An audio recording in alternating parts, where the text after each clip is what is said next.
Now, in the previous session, we got hold of the following.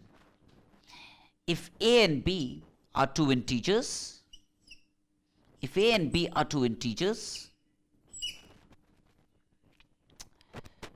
this means belongs to the set of integers. That means a and b are two integers. Then I could always connect a and b as follows. A is b times q plus r. A is b times q plus r. Where what it essentially means is, if you rewrite this, it means a by b is q plus r by b, where q is the quotient obtained on dividing a by b and r is the remainder on obtained on dividing a by b. And the permissible values of r could be 0, 1, 2, 3 up to b minus 1. The largest value of this remainder can be b minus 1. Right? Now, if r is 0, of course, the remainder is 0. That means a is perfectly divisible by b. That means b divides a. Now, one assertion. I claim if a and b have a common factor,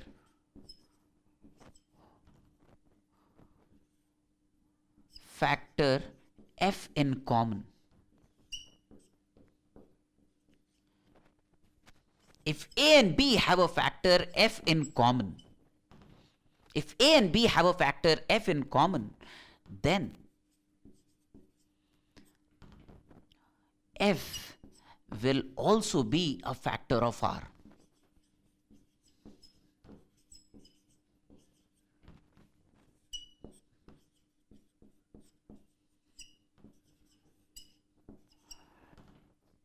F will also be a factor of r. I claim this. That means, I mean that if a and b are divisible by 5, then r must also be divisible by 5. If a and b are divisible by 2, then r must also be divisible by 2. If a and b are divisible by 7, then r must also be divisible by 7. That is my contention. That means if a and b are divisible by a certain number f, then r must also be divisible by the same factor f. This is my assertion here. Now, not difficult to see. So I repeat, if a has a factor f, that means a is divisible by f. And b also has the same factor f, that means b is divisible by f. I claim that r must also be divisible by f. Yes or no? If f therefore is a factor common to a and b, then f must also be a factor of r. That means f must divide r. If f divides a and f divides b, then f must divide r. Let's see how to establish this fact. All of you have made a note of this. Now we'll go ahead and give a quick proof of this fact.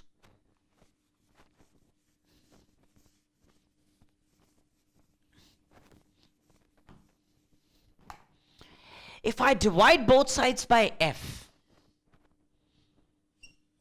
a by f, then I get b by f into q plus r by f is what I get. Yes or no? On dividing by f, this is what I get. Now, very clearly, this would mean r by f is a by f minus b by f into q. R by f is a by f minus b by f into q. Now, since f divides a, a by f must be an integer. Right? Since f also divides b, b by f must also be an integer. How about it? right? And q is anyways an integer. So this is a by f, an integer, minus b by f is an integer into q. Q is an integer, so this will also be an integer. So a by f is an integer, b by f into q. Since b by f is an integer, b by f into q will also be an integer because q is also an integer. So this difference is going to be an integer. That means if r by f is an integer, that means r must be divisible by f.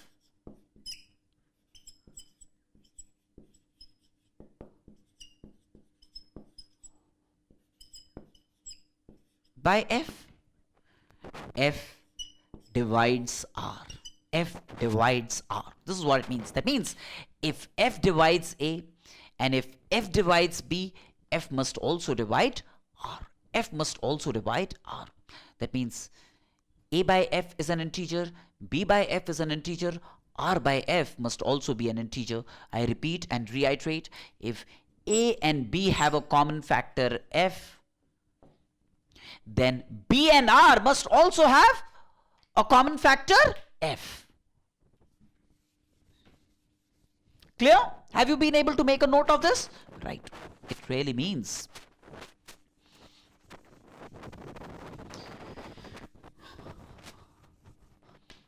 that if a and b have a common factor f,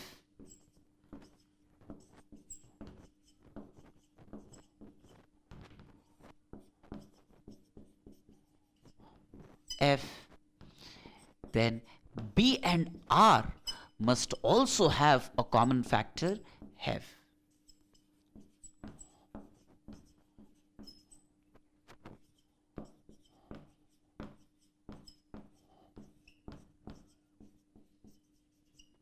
Must also have a common factor f. I claim this. How about it? Do you all understand this? Right? Now, this fact helps us get to the highest common factor of two numbers. Can I wipe this off and tell you how this leads to obtaining the HCF or GCD of two integers?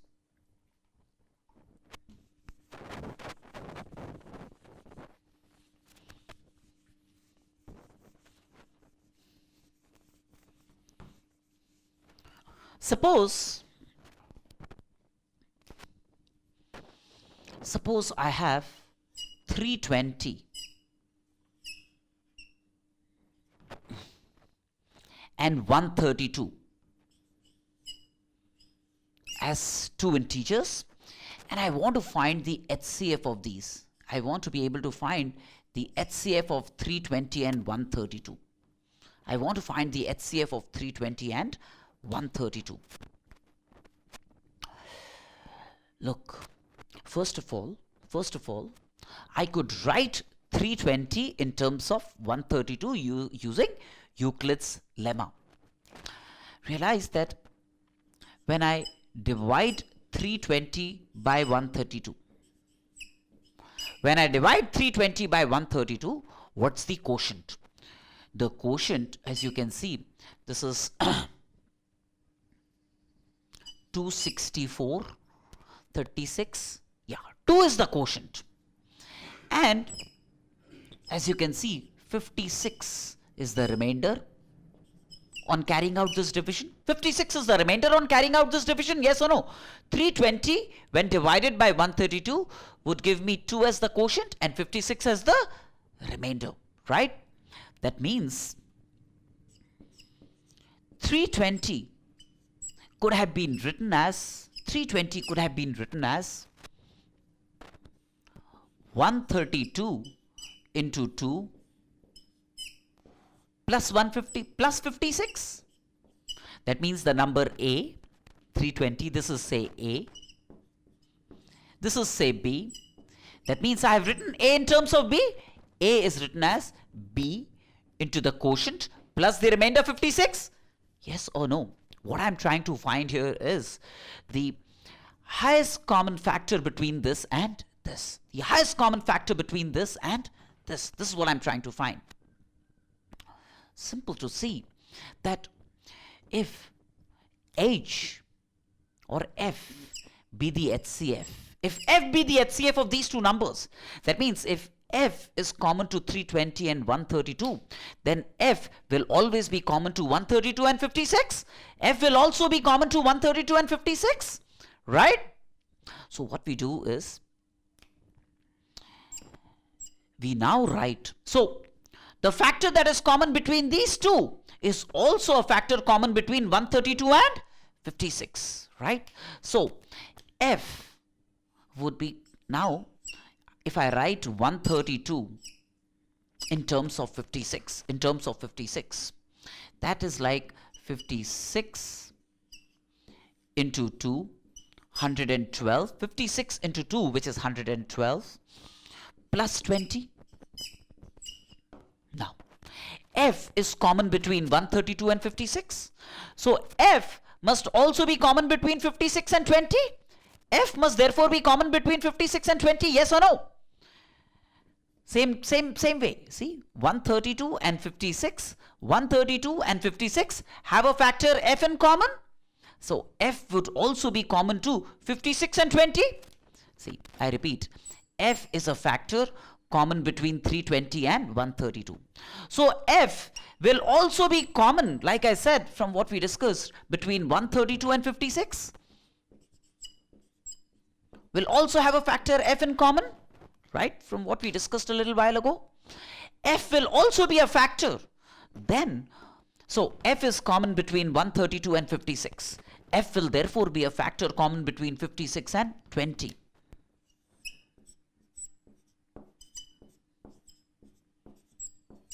And 20. Now I write 56 in terms of 20. 56 is written as 20 into 2 plus 16. So if F is a factor common between 56 and 20, F will also be a factor common between 20 and 16.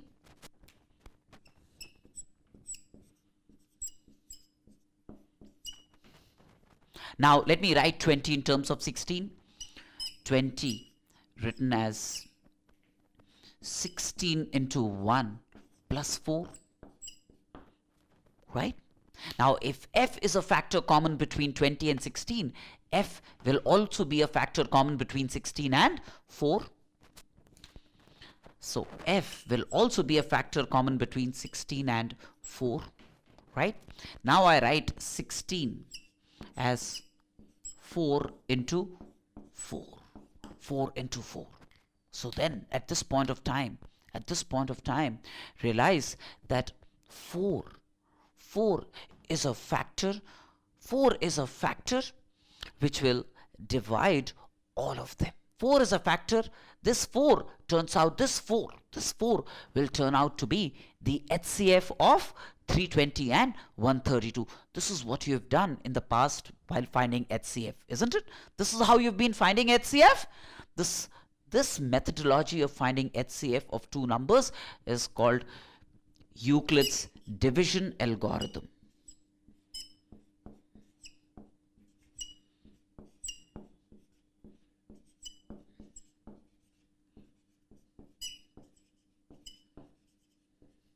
This is called Euclid's division algorithm, right?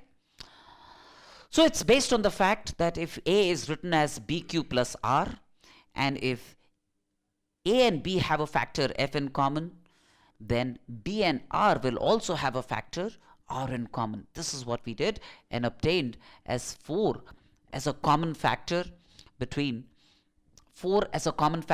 20 and 16, 4 as a common factor therefore between 56 and 20, 4 as a common factor between 132 and 56, 4 is a common factor between 320 and 132. This 4 in fact is the highest common factor between 320 and 132. This is the division algorithm. Let me take another one.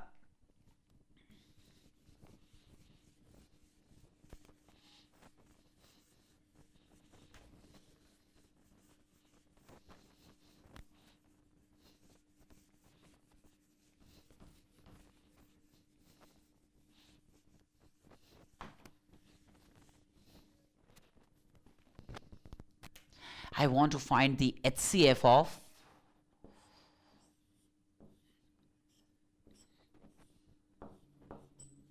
say 1400 and 648. 1400 and 648. So first of all, I write 1400 in terms of 648. I want to find the HCF of these two, 1400 and 648. See, 1400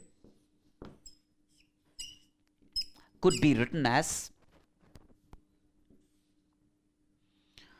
648 into 2, which is 1296, and then difference 104. Essentially, when you divide 1400 by 648, you would get 2 as the quotient and 104 as the remainder. You can verify. Divide 1400 by 648, you would obtain 2 as the quotient and 104 as the remainder. Okay. So if f is common between 1400 and 648, f would be common between 648 and 104, right? So now let me write 648 in terms of 104. 648 in terms of 104 is going to be 104 into 6, that is 624 plus 24. Now, if f is a factor common between 648 and 104, f would be common between 104 and 24. So let me write 104 in terms of 24 is 24 into 496 plus 8, right?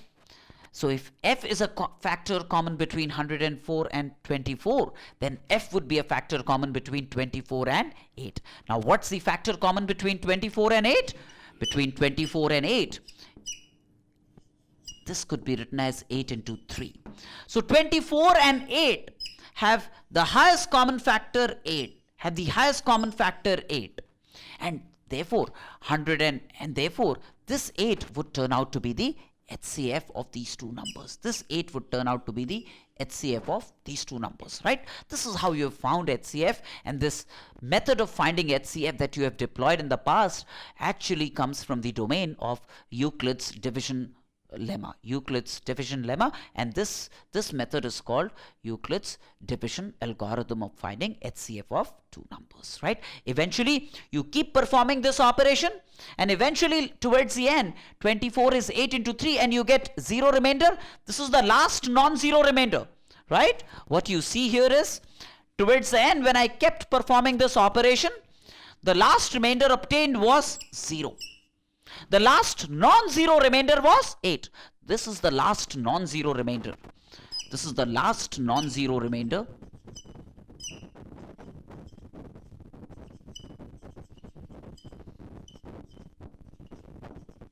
And this last non-zero remainder is called the HCF of these two numbers, will be f, the HCF. The last non-zero remainders. You keep performing this operation, and at the end you get a number, a remainder which is non-zero. This non-zero remainder would be referred to as the HCF of these two numbers. Yes or no, right? Does it make sense to all of you? Okay.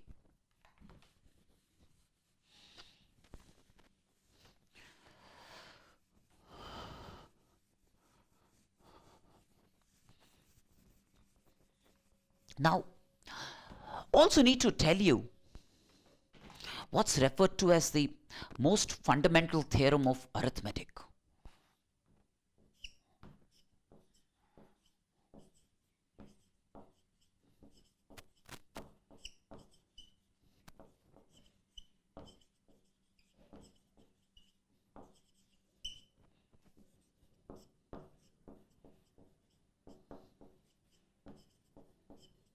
Fundamental theorem of arithmetic. See, if I have a number, say 360, I could break it up into prime factors. For example, I could have written this as 2 squared, 4, 3 squared, 9, 36 into 2 into 5. Yes or no? 4 nines are 36 into 10, 360. And this could be written as 2 cubed into 3 squared into 5. Where 2, 3 and 5 are prime factors. 2, 3 and 5 are said to be the prime factors of 360, right? So essentially, any number n could be any natural number n could be written in terms of its prime factors, say p1, p2, p3, pk. So if n has prime factors p1, p2, p3, pk, then n could have been written as p1 to power alpha 1, where alpha 1 can take values like 1, 2, 3 up to p2 to power alpha 2, p3 to power alpha 3, and pk to power alpha k. So any number n could be written in terms of its prime factors, p1 to power alpha 1, p2 to power alpha 2, p3 to power alpha 3, pk to power alpha k. Yes or no? Right? This is the fundamental theorem of arithmetic. Now, if you take any power of n, say n to the power small n, for example, n to the power small n, right? Then this will become p1 to power alpha 1n into p2 to power alpha 2n into p3 to power alpha 3n into pk to power alpha kn. Yes or no? Now do you realize that n and n to power n have the same prime factors?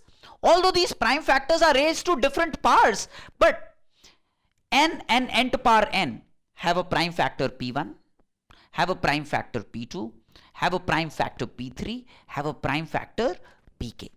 So a number or a number raised to a certain power.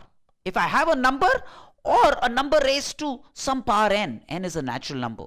N can be say 1, 2, 3, 4, 5, 6, 100, whatever, right? A number, a natural number n, or a natural number raised to another natural number, they will have the same prime factors. See, the prime factors are still the same, p1, p2, p3, pk. These are the prime factors involved. Yes or no? So once we understand this fact, then it leads us to a very, very pertinent fact in number theory, very elementary, super duper elementary number theory. That means if p be a prime factor of a to the power n, a and n are natural numbers. If a to power n has p as its prime factor, then a will also have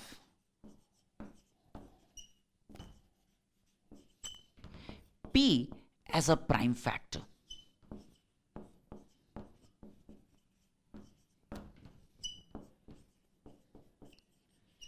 A will also have p as a prime factor. That means if p divides a to power n, isn't it? P will divide a to power n because p is a prime factor of a to power n. Therefore, p will divide a to power n. It means if p divides a to power n, p must also divide a. P must also divide a. Yes or no? Does it make sense? Right?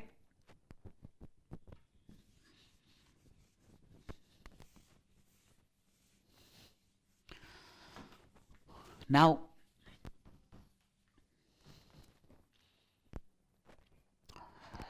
if I ask you the following question, can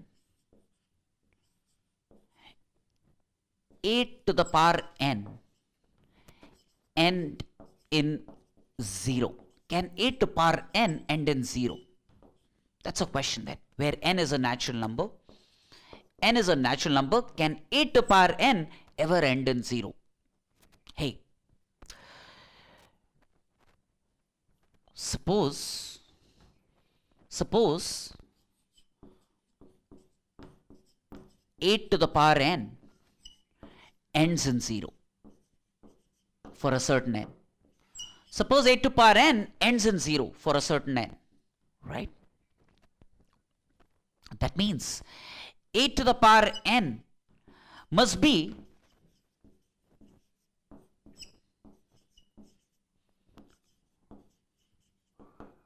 divisible by 5. That means 8 to the power n must be divisible by 5. If a number ends in 0, it must be divisible by 5, yes or no? Right? So 8 to the power n must be divisible by 5. Now if 8 to the power n is divisible by 5, it means 5 is a prime factor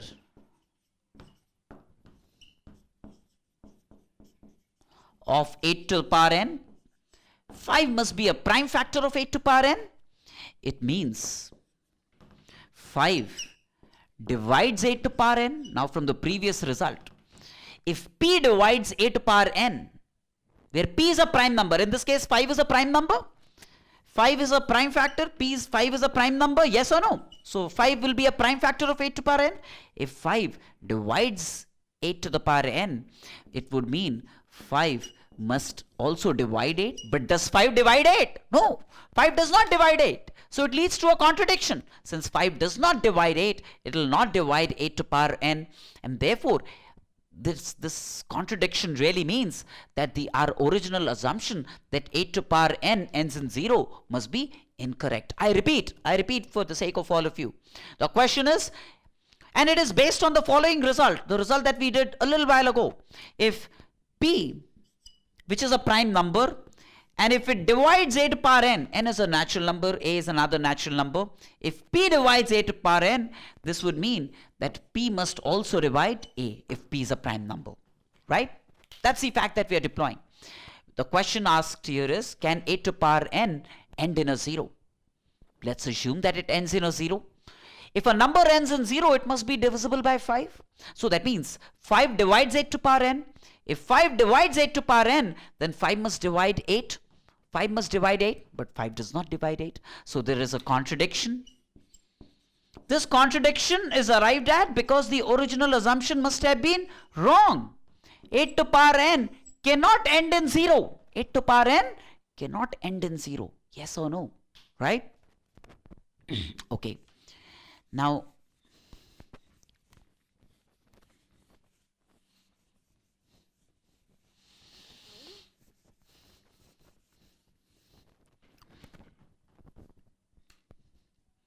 if n is an odd natural number,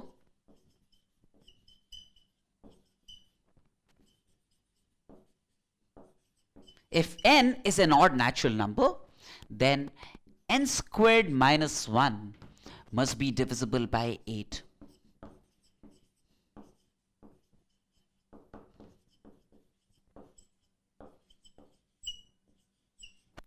N squared minus 1 must be divisible by 8. Hey, if n is an odd natural number, n could have been written as 2k plus 1, where k is an integer. Yes or no? If n is an odd number, it could have been written as 2k plus 1, isn't it? All odd numbers could have been written as 2k plus 1. All even numbers could have been written as 2k, right? Now, n squared minus 1 is what? Is n minus 1 into n plus 1. Clear? N minus 1 into n plus 1. Now, what is n minus 1? N minus 1 is 2k. What is n plus 1? 2k plus 2. Yes or no? So this can be written as 4 times k into k plus 1. Right? Now, k and k plus 1 are consecutive integers.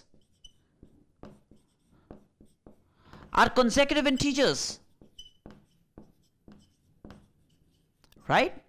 And if k and k plus 1 are consecutive integers, one of them must be even.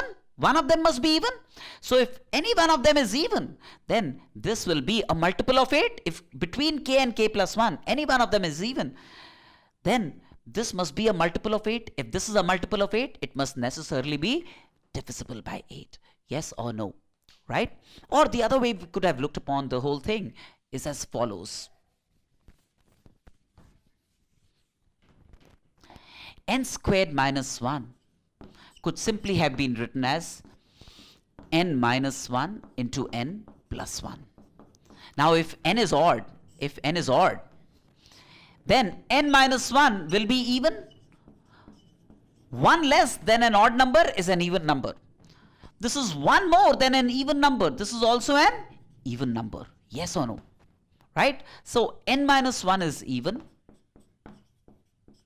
And n plus 1 is also even. Both are even. But do you realize that the difference between these two is 2? N plus 1 minus n minus 1 is 2. Yes or no? So then, if the difference between two even numbers, this is even, this is another even. If the difference between two even numbers is 2, then the two even numbers must be consecutive. Are consecutive even numbers?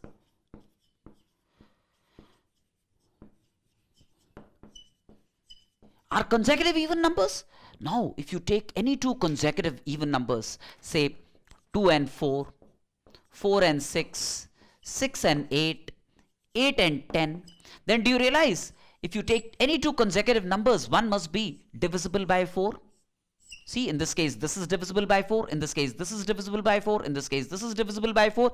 If you take any two consecutive even numbers, then one must be divisible by 4. So, between these two, one of them must be divisible by 4. Between these two, one of them is divisible by 4, the other one is even. And therefore, it's going to be 4 times an even number, which must always be a number that is divisible by 8. So this must be, since one of them is divisible by 4, the other one is even anyways. So this must be divisible by 8. That's another way you could have looked at it. Right.